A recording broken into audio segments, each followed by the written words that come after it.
Imagine if you could go back and experience untold stories from the first season of Supernatural. Well, now you can. Let's talk about it.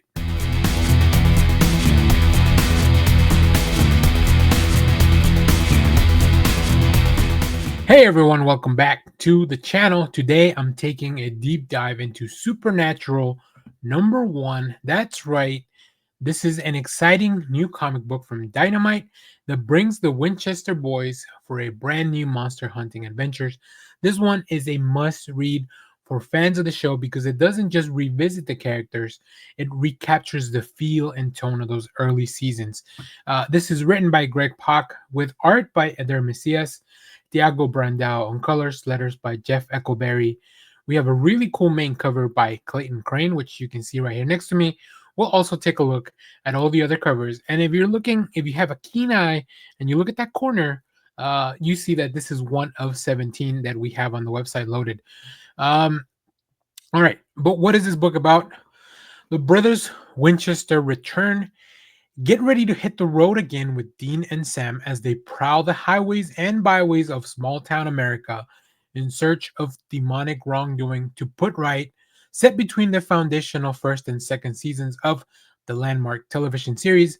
The first issue, the monster hunters must uncover the entity responsible for a series of mysterious fires in a decaying Rust Belt town.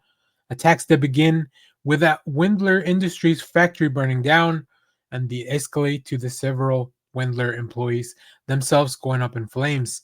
In other words, Sam and Dean are back on the road, encountering a new threat that echoes the show's early vibe: small towns, odd phenomena, horror mixed with humor, family, and the loyalty tested, and of course, the fire demon. This issue opens with a very familiar motif in the supernatural genre, and that is the boys eating at a diner.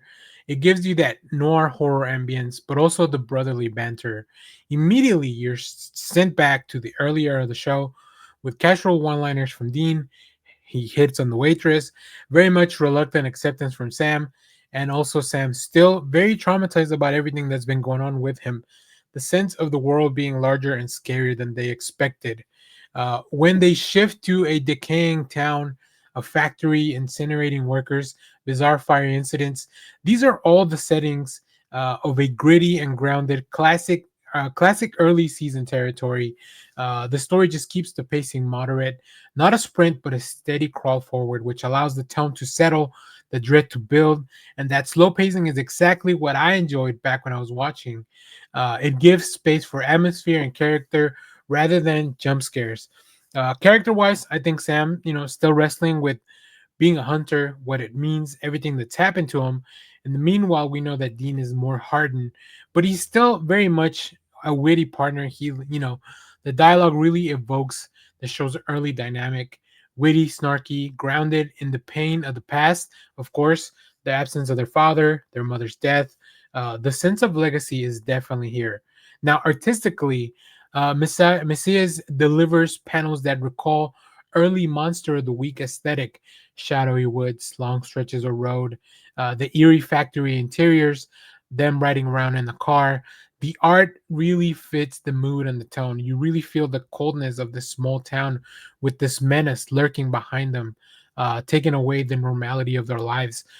There's also very clever use of horror elements: flames that don't behave naturally, bodies that don't look exactly right. There's a lot of details to suggest supernatural intervention here, but they don't really spell everything out. They don't give away the mystery, and I think that subtlety is very good. So both things combined, I think, recapture and succeed in recapturing that feel, the tone of the original season. The brother on the hunt dynamic, the small town America that they visit from episode to episode, the mix of horror, humor, and heart, which is very important to this franchise and the reason that it lasted for so long. If you remember those earlier episodes where Sam and Dean just jump from town to town chasing the weird, this issue nails that vibe all the way till the last page. So yeah, there's a lot of really fun things here. As the brothers hit the road once again, I love to see their banter, and it's really really cool.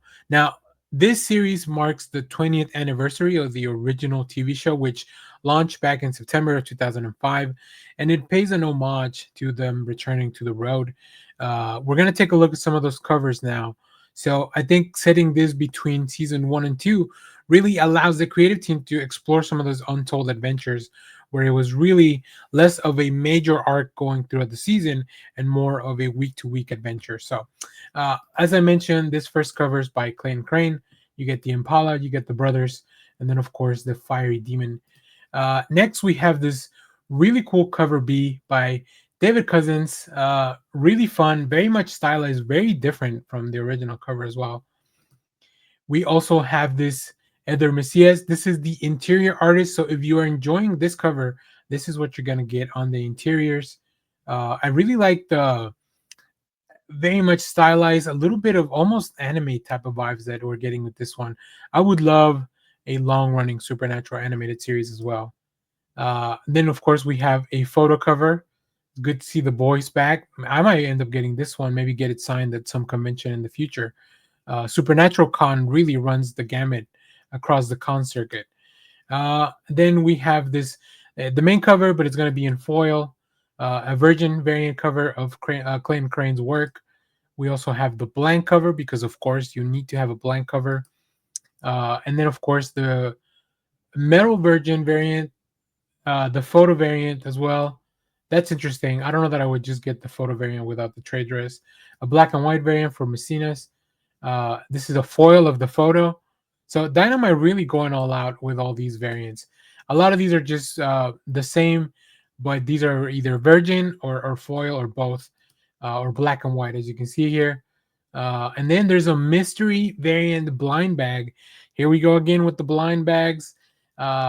Go check out our full show on comic book gimmicks to see if we smash or pass on the blind bag.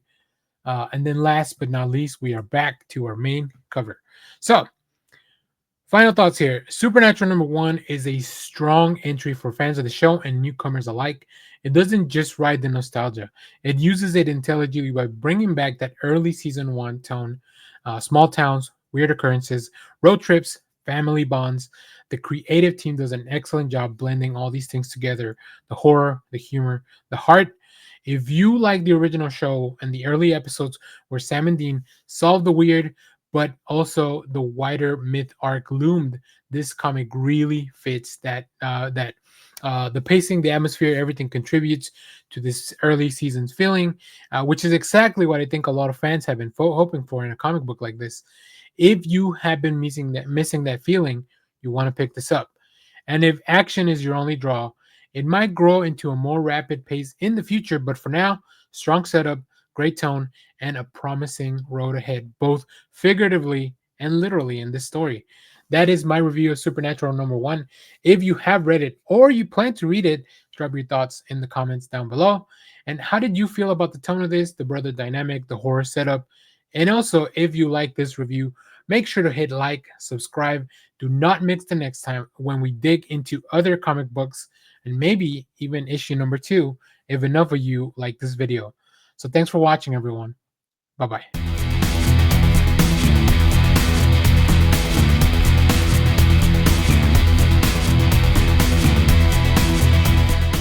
Carry on, my wayward son.